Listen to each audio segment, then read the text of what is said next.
Glória a Deus, vamos aplaudir ao nome de Jesus nessa noite, amém? Deus abençoe a sua vida, você que está agora conosco. Nós temos uma mensagem do coração de Deus para alcançar o seu coração. Nós precisamos entender que a palavra de Deus por si só, ela é poderosa para gerar toda e qualquer mudança que a nossa vida precisa. Então é importante que nesses próximos minutos, você que está aqui no templo e você que está nesse momento agora tendo a oportunidade de assistir essa mensagem, que você possa de fato derramar o teu coração, abrir o teu coração, porque Deus vai falar com você.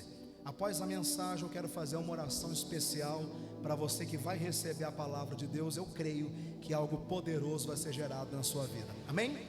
O título da mensagem de hoje está dentro de uma série de mensagens que nós estamos ministrando desde a virada de ano novo, do ano de 2022 para 2023. Para nós, da Igreja Nova Unção de Deus, 2023 é o ano da provisão, amém? Quantos querem receber provisão que vem do alto aqui? Provisão é milagre, provisão é ação do Espírito, é livramento, é intervenção de Deus para a nossa vida, amém? Mas não uma intervenção que nos coloque deitados na rede, esperando que Deus faça tudo e que a gente simplesmente receba o que é necessário para que a nossa vida mude. Eu quero hoje ensinar para você a importância da comunhão com Deus para gerar provisão. Então, como eu estava falando, o título dessa mensagem, daqui a pouco você vai entender o porquê desse título. Ele foi colocado como o Deus do Leandro, amém? Eu vou repetir nessa noite, o título dessa mensagem, dentro dessa série de mensagens sobre provisão que nós estamos ministrando, o título dessa mensagem é O Deus do Leandro. E é o primeiro título que pode sofrer alterações, porque o Deus do Leandro, nós vamos entender ao longo dessa mensagem, que pode também ser o Deus particular de outras pessoas. Então eu quero já fazer uma pergunta, que eu vou terminar o culto também fazendo essa mesma pergunta. O Deus do Leandro, ele é o meu Deus, ele é o Deus de mais quem? Então nós poderemos colocar lá no título dessa mensagem, para quem está participando conosco, o Deus do Leandro. Mas alguém pode me dar uma outra sugestão? O Deus de quem mais aí? Todos sim, mas eu quero agora individualmente, particularmente. Sugira um novo nome. O Deus da Rose. Então a mensagem dessa noite também pode ser o Deus da Rose. Mas alguém pode me dar uma outra sugestão aí?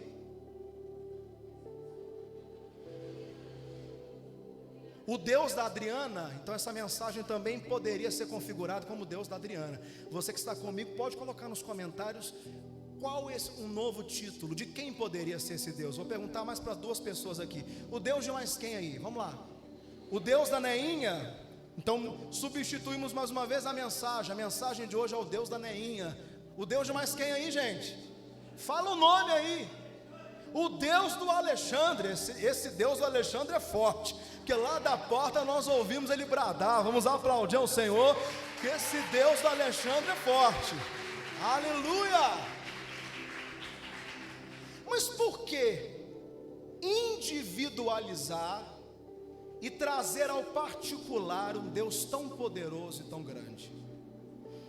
Você sabia que o povo de Israel, durante muito tempo, não acreditava em um Deus particular, mas apenas em um Deus coletivo? Jesus em diversas vezes foi mal interpretado. Ele dizia: eu e o Pai somos um. O Pai me enviou. Uma outra expressão, ele dizia: Abba Pai, chamando o Pai de paizinho, transformando esse Deus, ou atraindo esse Deus tão grandioso, a particularidade da vida dele. Em todas as vezes, biblicamente, olhe para mim, que Jesus dizia que Deus era dele, ele era duramente criticado por todos os religiosos da época, que não acreditavam num Deus particular, mas sim num Deus coletivo.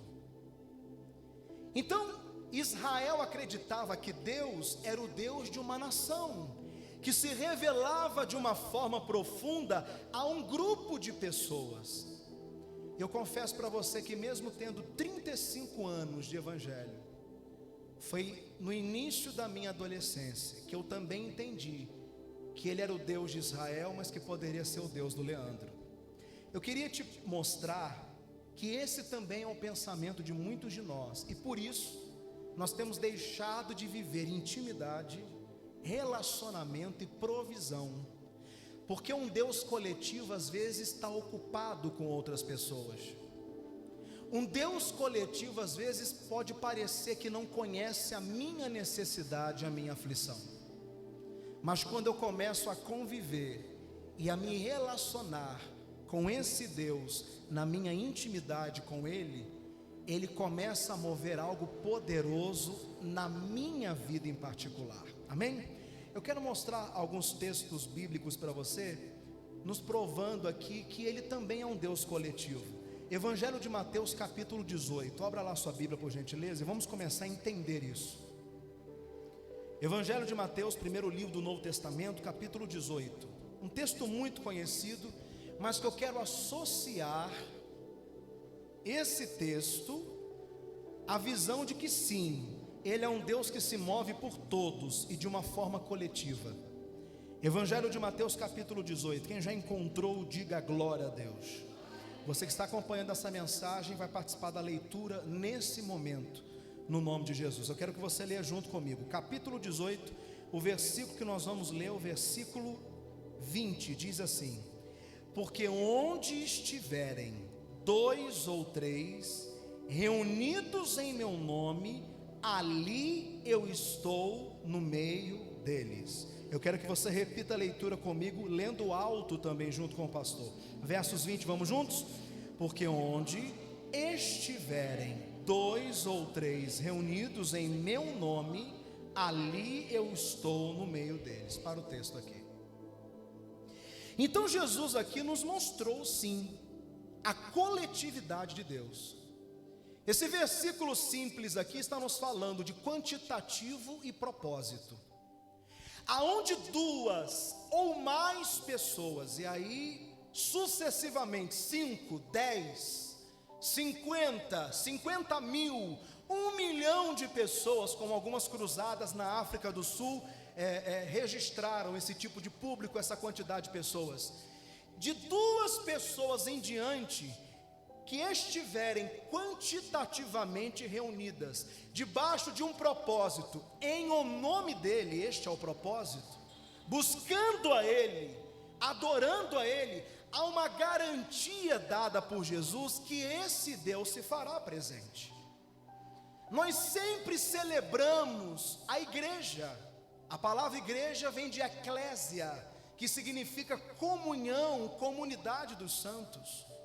Nós sempre incentivamos você a entender o quão importante e sadio é participar de cultos como esse, de celebrações como essa. Às vezes até de uma forma incisiva, o pastor está sempre te lembrando: não fique em casa, não fique limitado a um culto transmitido, não é a mesma coisa. A importância de você sentir o calor dos irmãos, a importância de você estar celebrando o nome do Senhor, até mesmo chorando em dias tristes, ao lado de pessoas que vão orar por você. Em outros textos, a Bíblia confirma a presença desse Deus coletivo. Olha, se um cair, o outro vai levantar, é melhor ser 2 do que 1.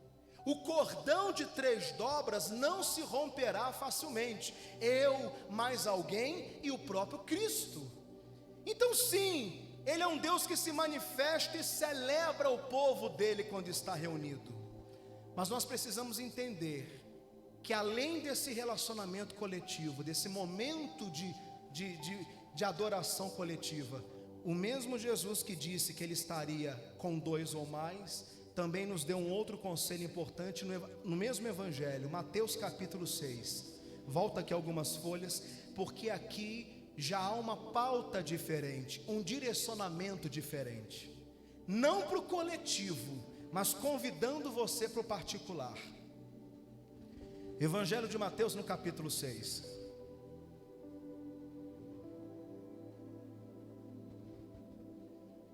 O versículo 6, vamos ler juntos, que vamos ler apenas uma vez. Mas tu, quando orares, entra no teu aposento e fechando a tua porta, ora o teu pai que vê o que está em oculto, e o teu pai que vê o que está em oculto te recompensará. Diga glória a Deus. Então, mesmo o Senhor que nos disse que deveríamos nos reunir em 2 ou mais, possivelmente, nos reunir no nome dEle, que esse Deus tão poderoso se manifestaria no nosso meio. Aqui no capítulo 6 já está dizendo para nós de um outro momento, de um outro ambiente que tem que ser gerado, não na coletividade, mas na particularidade com o Senhor. Quando o Senhor começou a borbulhar com essa revelação no meu coração, Ele me fez lembrar de um episódio a partir desse episódio eu vi a importância de direcionar, discipular a minha filha, eu e minha esposa. Há uns 2 anos atrás, Mariana deveria ter uns 6 anos de idade, nós somos convidados a uma casa de irmãos que congregam conosco, uma família muito querida. Eles estavam aqui pela manhã no culto hoje, e sempre há muita festa lá, eles são muito fartos e comida, cozinham muito bem, e pastor Leandro gosta muito de comer bem, né? Então me convidam, eu me lembro que nesse período a gente estava lá conversando, todos na sala, uma família grande, Mariana, eu, a minha esposa.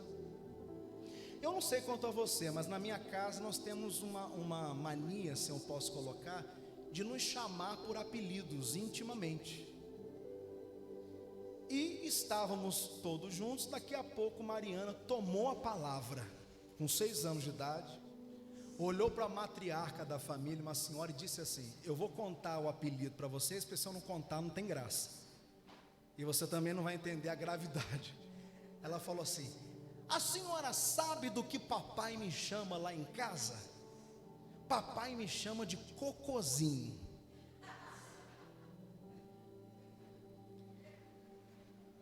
Irmãos, um silêncio tomou conta da sala. Eu não sabia se eu voava pela janela ou se eu agarrava a garganta de Mariana e sacudia ela. Todo mundo ficou absurdamente sem graça, e eu mais ainda, que há um contexto disso. Mariana sempre teve uma prisão de ventre, uma dificuldade no banheiro. Então todas as vezes que ela conseguia ir no banheiro, ela saía do banheiro celebrando. Então ela veio me contar, não só me contar, mas eu tinha que ir no banheiro para dar tchau ao cocô dela junto com ela. Desculpa estar falando esse assunto um pouco delicado, né? Mas ela ficava tão feliz e tão satisfeita que ela me agarrava: papai, vamos lá, papai. Eu consegui fazer, eu tinha que olhar, dar tchau e dar descarga. Então, ora, quando aconteciam esses episódios, a gente chamava ela de Cocozinho, numa menção a essa situação. E ela expôs isso publicamente. O que isso tem a ver com aquilo que eu estou pregando? Porque o Senhor me fez lembrar dessa circunstância. E me fez, naquele tempo, a gente percebeu que precisava ensinar a nossa filha que nós somos pessoas públicas e que o tipo de intimidade que nós vivemos dentro da nossa casa, muitas vezes não pode ser compartilhado, porque não será compreendido publicamente. Ela ainda está vivenciando esse aprendizado. Por exemplo, se nós tivermos para sair de férias e descansar, nós não podemos falar para ela, porque se eu disser para a Mariana que nós vamos viajar, a Mariana vem na igreja e sai contando para todo mundo: olha, semana que vem papai vai viajar e nós vamos pegar um navio, nós vamos para tal lugar, nós vamos fazer, nós vamos acontecer. Ela já sai falando com todo mundo. Ela ainda está aprendendo o processo da privacidade. Mas o que eu quero que você entenda, que eu fiquei constrangido, logicamente, mas o Leandro que estava se apresentando ali não estava simulando uma pessoa e um caráter. É o mesmo Leandro da intimidade da minha casa, onde nós brincamos, onde nós nos apelidamos, onde nós temos um tipo de intimidade que não é exposta, não porque é tóxica, muito pelo contrário, porque é privada e particular. Então, quando o Senhor começou a trabalhar essa mensagem ao meu coração, Ele começou a ministrar ao meu coração o seguinte: existe o Deus coletivo, existe o Deus que trabalha, que age, que opera no meio da congregação e da multidão. Esse Deus é tremendo e maravilhoso, mas o Deus que restaura vidas é o Deus da intimidade, da privacidade, que vai se revelar de uma forma única e especial a você, se você buscá-lo no interior da sua vida. Alguém está entendendo o que eu estou falando? Existe o Deus para todos, e existe o Deus pro Leandro, do Leandro, o Deus que é meu, o Deus que eu me encontrei. E eu vou mostrar para você que quando nós experimentamos a glória de Deus na intimidade, no particular, no secreto, o Senhor faz conosco coisas tão novas que não vai fazer com mais ninguém. Ninguém que foi visitado na intimidade teve uma experiência repetida com Deus. Eu vou provar isso para você. A Bíblia faz menção de um Deus particular. Antes de mostrar esse exemplo rapidinho, vai em Atos dos Apóstolos capítulo 3, para você ver o que os discípulos falaram desse Deus. Atos no capítulo 3. Atos dos Apóstolos capítulo 3.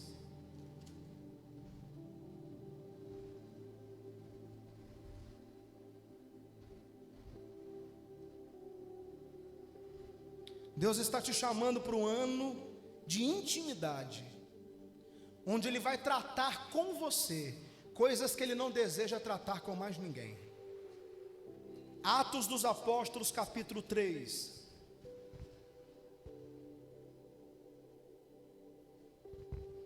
Quantos encontraram, digam graças a Deus. Versos 13, olha o que o Lucas fala, fazendo uma referência a Deus.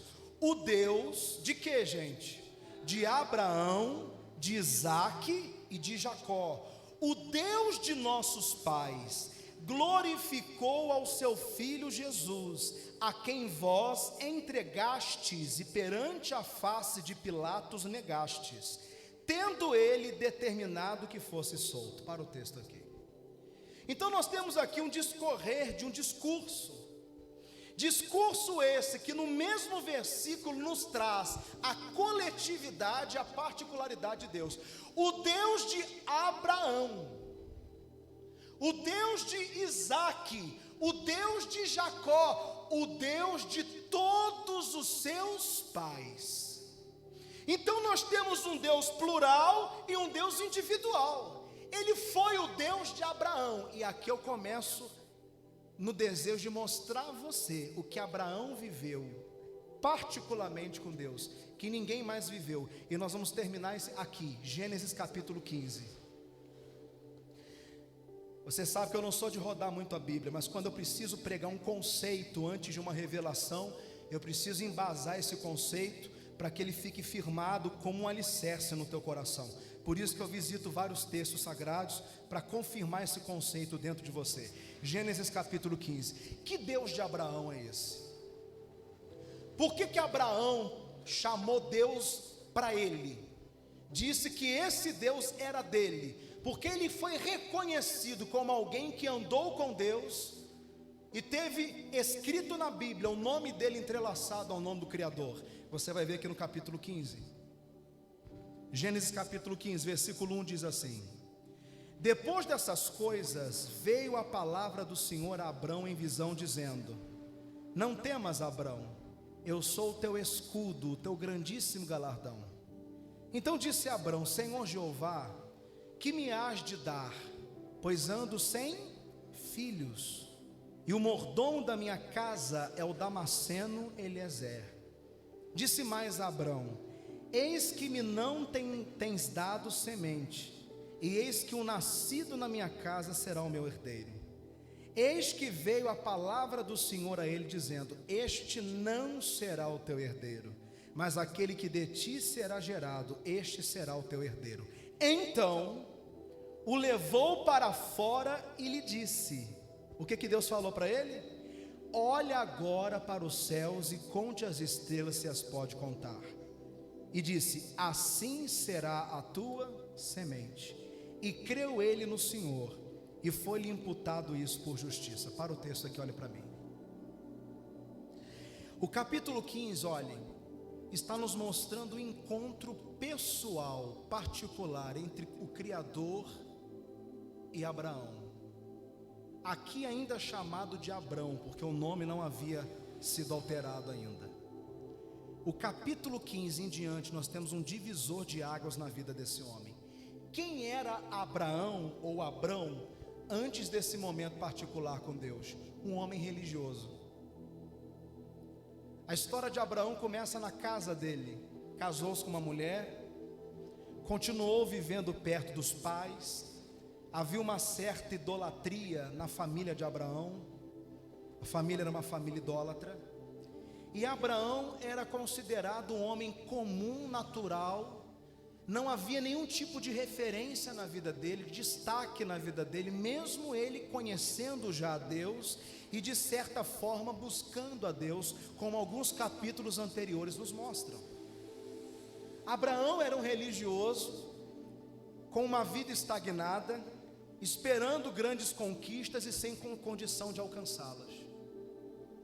O seu principal sonho, depois de um tempo, se transformou na sua maior frustração. Ele tinha um sonho de ser um pai.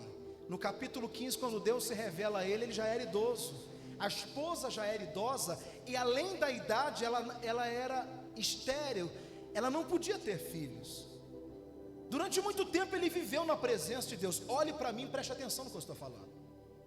Durante muito tempo ele caminhou com Deus, mas misturado no meio da parentela. Era um sal que não salgava, não tinha algo diferente, um toque de unção na vida daquele homem. Ele era religioso, e como eu disse para você, um homem frustrado por ter sonhos que não conseguiu durante toda a vida alcançar. O que eu comentei nessa manhã, eu quero comentar com você hoje, porque infelizmente é uma denúncia que nós temos que fazer. A igreja está cheia de pessoas religiosas que não vivenciaram o encontro particular com o Senhor. Irmãos, eu me lembro, a minha esposa está aqui de prova, porque nós crescemos juntos na mesma igreja e crescemos juntos no Evangelho. Nós nos deparamos no final da nossa infância, isso quando a gente começou a entender o que estava acontecendo, ao longo da nossa juventude, ela está aqui. Nós nos deparamos dentro da igreja, olhe para mim, com escândalos que surgiram e surgiam no meio da igreja. Aquele homem que entrava nos cultos com a sua esposa do lado, com seus filhos lindos, com seu belo carro, entrava dentro da casa do Senhor num culto tão maravilhoso, tão profundo, tão especial, cantava, se manifestava, buscava, adorava ao Senhor, e em diversos momentos, não estou dizendo nomes, mas são realidades que aconteceram, aquele homem tão maravilhoso era descoberto num caso de adultério.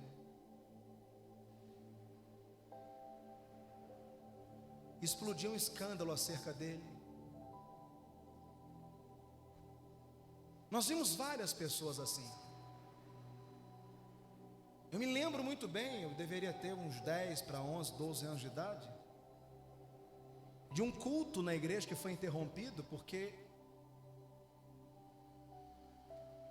uma pessoa de fora do mundo comprou um carro de alguém que trabalhava na obra de Deus. O carro era adulterado. O homem foi na porta da igreja para parar o culto, para chamar o irmão que estava lá dentro adorando e ajudando o pastor a sair, porque tinha feito uma venda errada, mentirosa, mas estava lá dentro adorando o Senhor. Eu me lembro até que no final o culto não foi interrompido, tentaram segurar o homem lá, e o homem reclamando, xingando na porta da igreja. E quando o pastor terminou o culto para tentar lá conversar, eu me lembro do homem tão revoltado falar: e o senhor que é pastor só é safado igual ele também, porque deixa ele aí dentro. O pastor não tinha nada a ver com a situação. Eu me deparei com essas realidades de pessoas religiosas. Eu não estou dizendo que aquele que traiu, que foi pego no adultério, era uma má pessoa, não, cometeu um erro, uma falha. O que eu quero dizer é da superficialidade que muitas vezes nós temos de viver uma vida com Deus que não é nosso, com Deus que é pregado com a experiência do outro. Seria muito cômodo para mim, como acontece em muitos lugares, de ter você aqui, comendo daquilo que eu estou liberando, dependente daquilo que eu rumino no meu secreto com Deus, para liberar sobre a sua vida. Seria muito cômodo para mim, mas eu não existo, e a minha missão não é fazer com que você conheça o meu Deus. A minha missão é que você tenha um relacionamento com esse Deus que é meu e que vai se tornar seu também. É te dar destino, é te dar propósito, é fazer você entender que você não precisa exaltar a figura de um homem que você acha que é muito de Deus. Esse homem que é muito de Deus, ele não tem nada diferente de você. Você também pode ser uma mulher muito de Deus, você também pode ser um homem muito de Deus. Em outras religiões, nós cristãos evangélicos dizemos, porque fulano adora tal imagem, porque fulano adora tal santo, mas dentro das nossas igrejas, nós adoramos pastores, nós adoramos missionários, nós olhamos para as pessoas como se elas fossem quase um Deus, um semideus, e ela é muito especial, ela é muito ungida, e talvez seja mesmo. E essa unção vem da onde? Porque Deus olhou para aquele pastor, porque Deus olhou para aquele missionário e falou: eu fui com a cara dele, eu vou derramar graça na vida dele. Não, aquela pessoa foi para o secreto, aquela pessoa teve sede, aquela pessoa teve fome, ela quis conhecer além de alguém que estava derramando na vida dela. Ela foi diante do Senhor e pediu: fala comigo, porque eu quero ouvir da tua boca. Esses dias eu cheguei na igreja, uma irmã recente caminhando conosco, eu cheguei, estava um grupo de irmãs, eu estava um pouco atarefado, passei, apertei a mão da irmã: irmã, Deus abençoe, tudo bom? E aí estou saindo, quando eu olho para trás, a irmã está assim, ó. Eu parei. A senhora está tudo bem com a senhora? E ela está assim parada, assim, olhando para mim assim, ó. Eu falei: está acontecendo alguma coisa? O senhor falou comigo, o senhor apertou a minha mão. Eu olhei para ela e falei: claro, eu acho que seria feio eu não falar com a senhora. Não, mas o senhor é tão ungido, minha mão está abençoada. E eu fiquei olhando aquele comportamento que poderia ser um assédio de orgulho ao meu coração. Eu me entristeci tanto com aquela situação,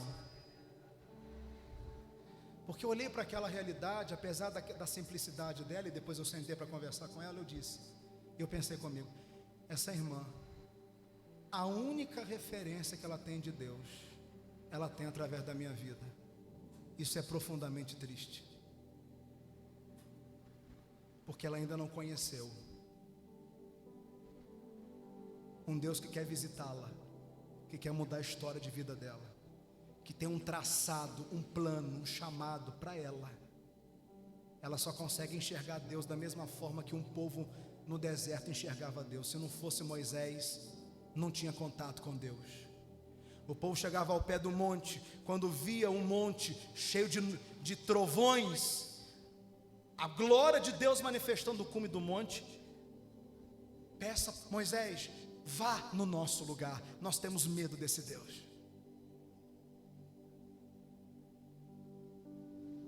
Abraão era um homem comum, até o dia que Deus chamou ele para algo pessoal e particular. E quando esse encontro aconteceu, ele não estava nem com condições de ficar maravilhado, de estar conversando com o Criador de todas as coisas. Porque eu acho que se Deus te acordasse de madrugada e você visse Ele te chamando para a sala, para ter comunhão com você, eu acho que você ia desmaiar de ver a glória dele. Eu também.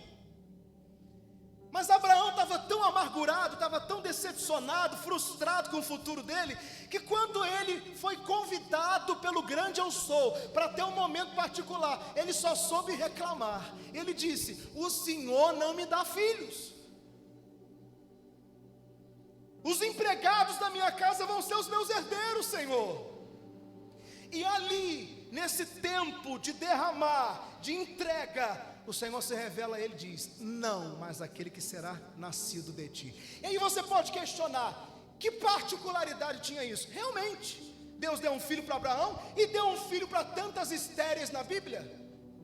Não foi a primeira madre que ele abriu? Não foi a primeira mulher que ele engravidou? Deus continuou operando em estéreis e fazendo estéreis mães de muitos filhos, como diz a Bíblia. Mas não foi a promessa do filho.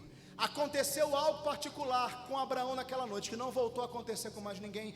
Você já leu, mas não prestou atenção. Volta para o capítulo 15, verso 5, diz assim: então o levou para fora e disse: agora olha para os céus e conte as estrelas, se as puder contar. E disse-lhe: assim será a tua semente.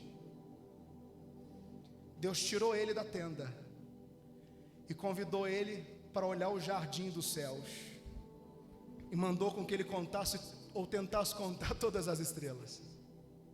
Olhe para mim, essa experiência não aconteceu com mais ninguém. Deus não chamou ninguém mais para olhar para as estrelas do céu, só Abraão. Ninguém deu um passeio no jardim à noite com Deus, só Abraão.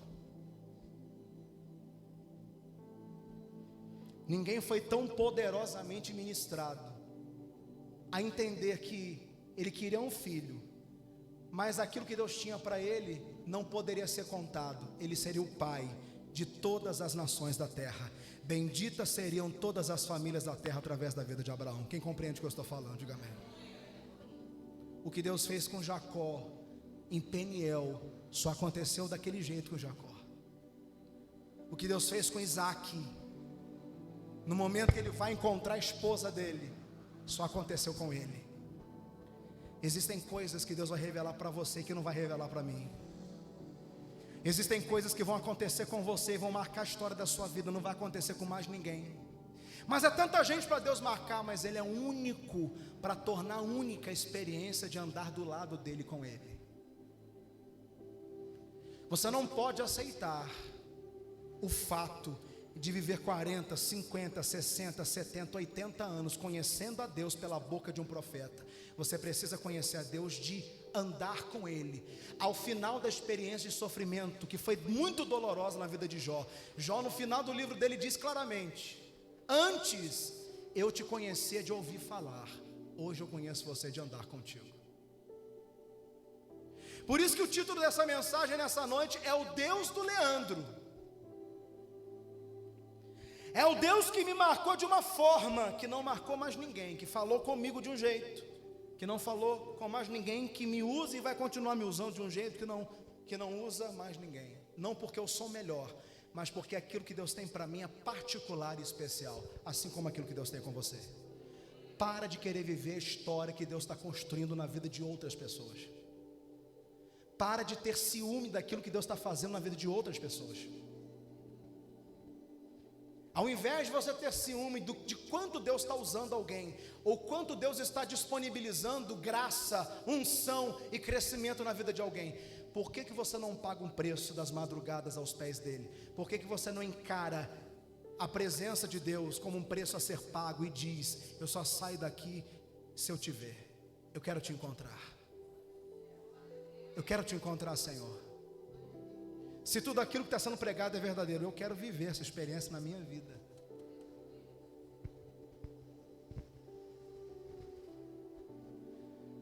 Não será um empregado seu, vai ser o filho que nascerá de você. Deus fez essa promessa para diversas outras pessoas. Mas depois que uma promessa comum, que voltaria a se repetir em muitos casamentos e na vida de muitos casais estéreis, depois que Deus promete algo comum, que voltaria a se repetir, Ele faz algo único naquela noite, naquele encontro particular. Vem, sai desse lugar que limita você. Eu quero que você enxergue uma outra coisa. E leva Abraão para passear, e mostra para ele as estrelas dos céus e pergunta: você pode contá-las? Deus não voltou a fazer isso com mais ninguém. Você está entendendo o mistério? Você está entendendo que tem algo reservado para você na sua intimidade com Deus? Então a pergunta que eu estou fazendo hoje não é se você já ouviu falar de Deus, mas se você tem caminhado com Ele. Eu não vou ler para não demorar, mas eu quero concluir essa mensagem propondo a você uma reflexão para os últimos tempos. O próprio Cristo nos avisou que quando Ele voltar,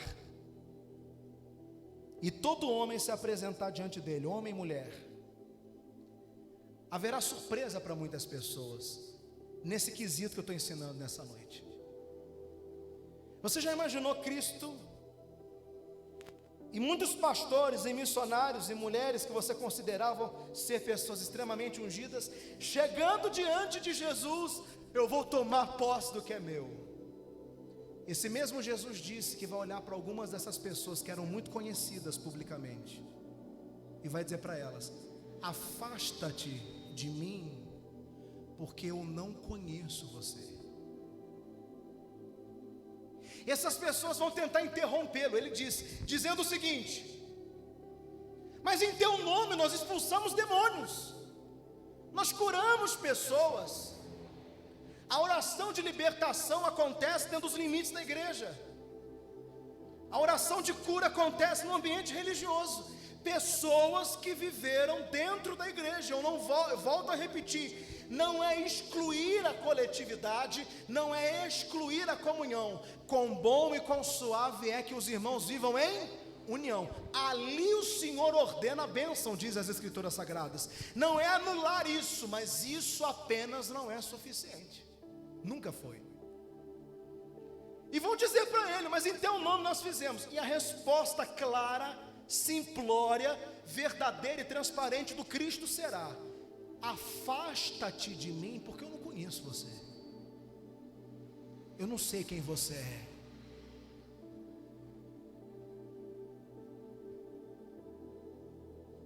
Você sabe quem Deus é? Você pode chamar Ele de seu? Você tem vivido uma vida na intencionalidade de servir ao Senhor? São perguntas que para você que está vivendo uma estabilidade, uma tranquilidade, parecem hoje não fazer tanta diferença. Mas uma vida distante da intimidade com Deus tem seus prejuízos e terá sua conta a ser paga.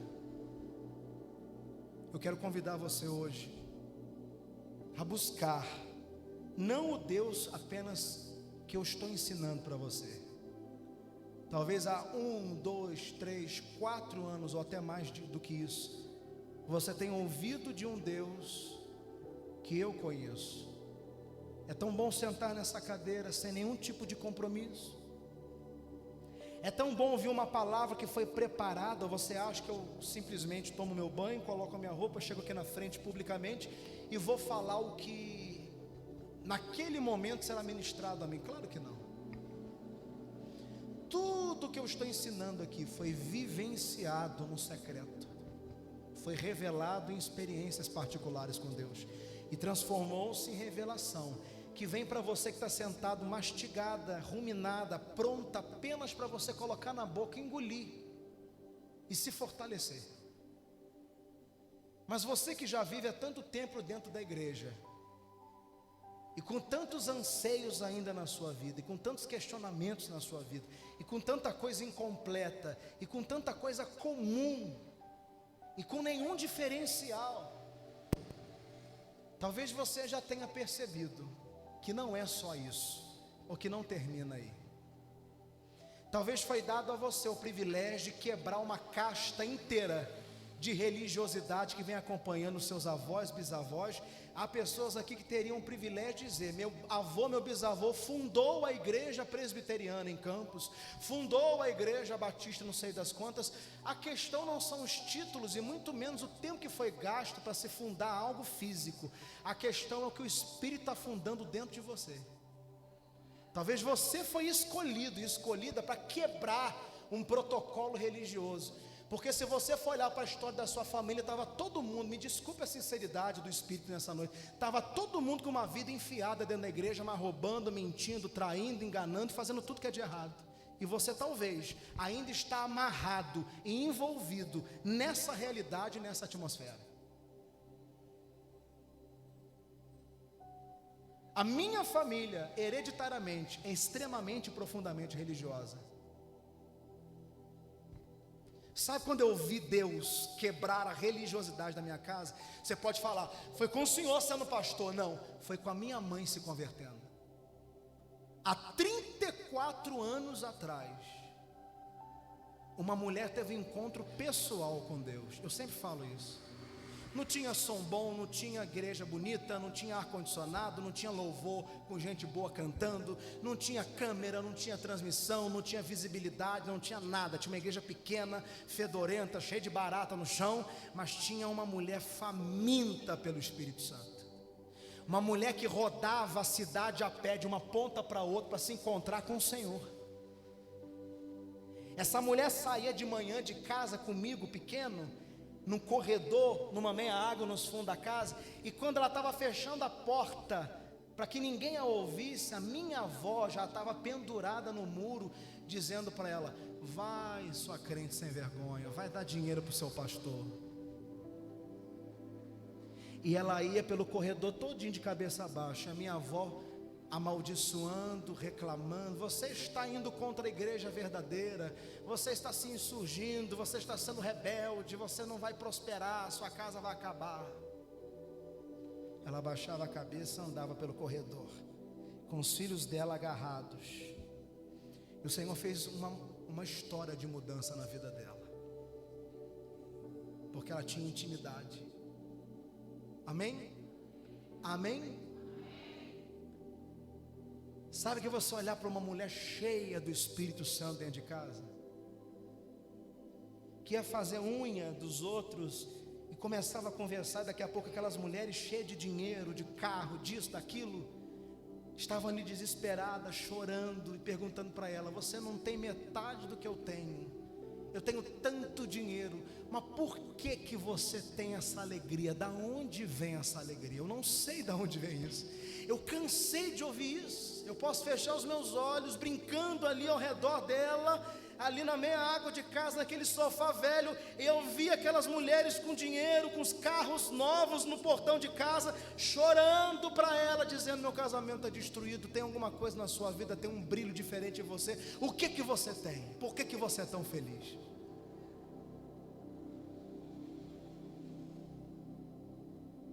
Demorou tempo para Deus cumprir tudo que tinha para cumprir, mas Deus foi sempre fiel.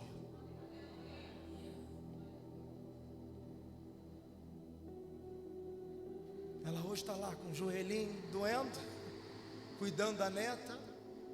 Eu ainda continuo chegando em casa, de vez em quando encontro ela com a Bíblia aberta, orando, buscando ao Senhor.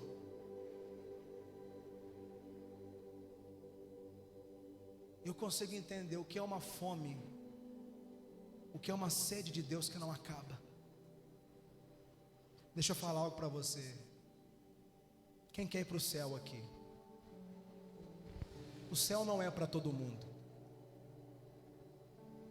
O céu não é para quem tem medo do inferno. O céu é para quem ama Jesus. Você vai se propor a viver uma eternidade com uma pessoa que você não conhece? Você quer viver uma eternidade diante de um Deus que você não buscou enquanto estava aqui?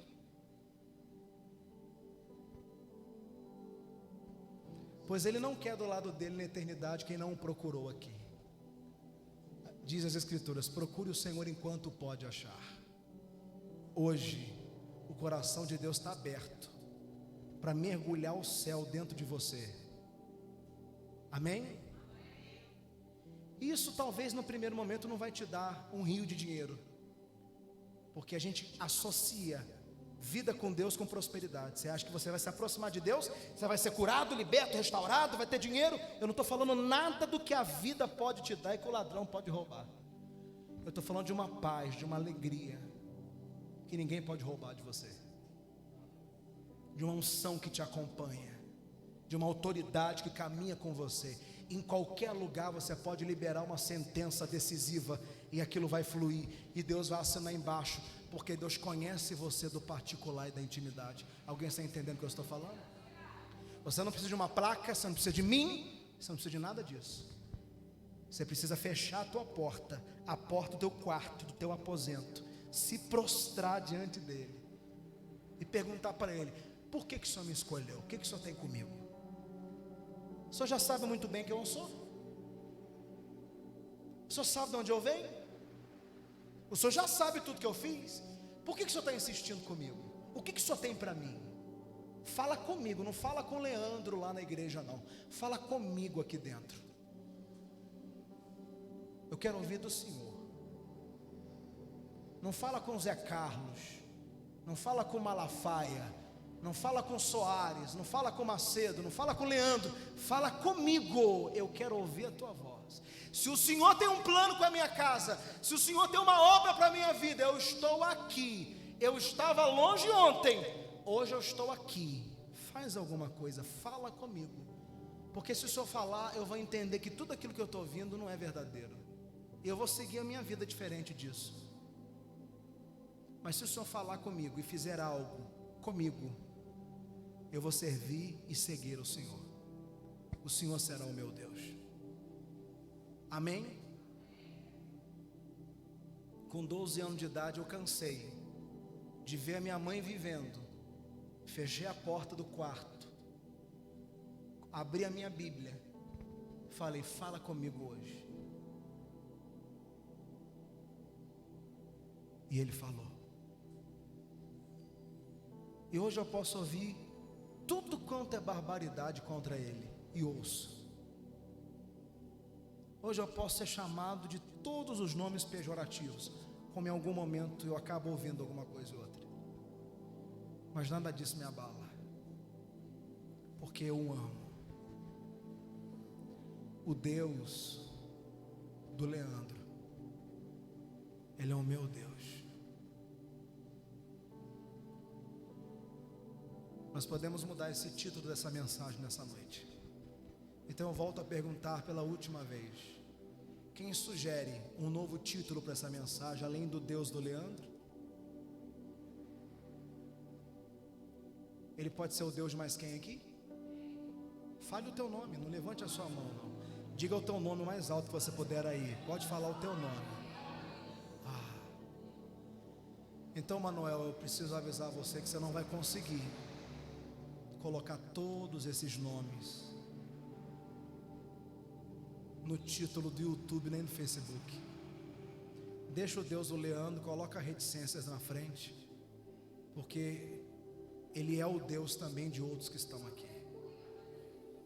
E se um dia você viveu algo com Ele no secreto, e você tropeçou e caiu por causa do mau exemplo de alguém, por causa da falha de alguém, por causa da falta de alguém,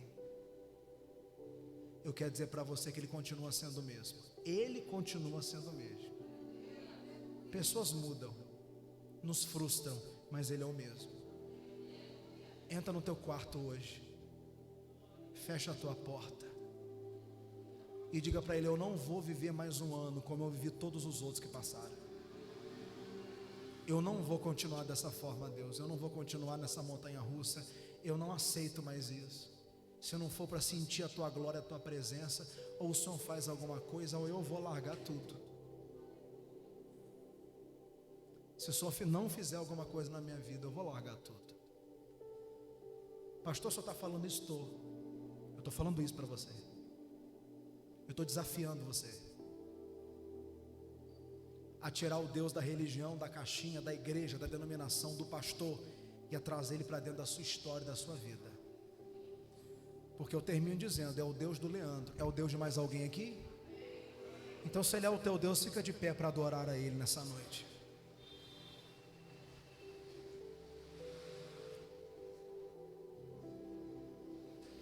A você que participou dessa mensagem nessa noite, vocês que estão aqui, nós vamos permanecer. Você que está ao vivo, online, não ao vivo, também vai permanecer. Mas você que assistiu essa palavra, esse link chegou para você com esse título que deixou você curioso, curiosa, e você ouviu tudo aquilo que nós falamos nesse momento. Eu quero fazer uma oração para você agora, uma rápida oração, e quero os irmãos aqui como testemunhas e intercessores também. Feche os seus olhos. Pai, aquele que nos assiste nesse momento, que por algum motivo espiritual recebeu a mensagem e a escutou, está agora, Pai, com desejo de lhe conhecer. Alguns estão com a vida completamente desorganizada ou até mesmo destruída, fruto de decisões erradas, fruto da ação de outras pessoas. Mas eu oro por todo aquele que nesse momento está conectado no mundo espiritual conosco. Eu abençoo a sua vida que me assiste. Eu oro para que na autoridade do nome de Jesus você seja tocado, e que o Deus de Abraão, que o levou para fora da tenda e o fez andar no jardim mostrando as estrelas para ele, e tão somente para ele, se revele a você de uma forma especial e única. Que o seu dom seja restabelecido, que o seu chamado e missão seja restaurados. Nós te abençoamos em o nome de Jesus, e toda a igreja diga graças a Deus. Você que assistiu a mensagem, não deixe de compartilhar a mensagem. Inscreva-se no nosso canal, tanto no Facebook quanto no YouTube. Seja você abençoado. Nós vamos terminar essa mensagem nesse tempo aplaudindo ao nome do Senhor.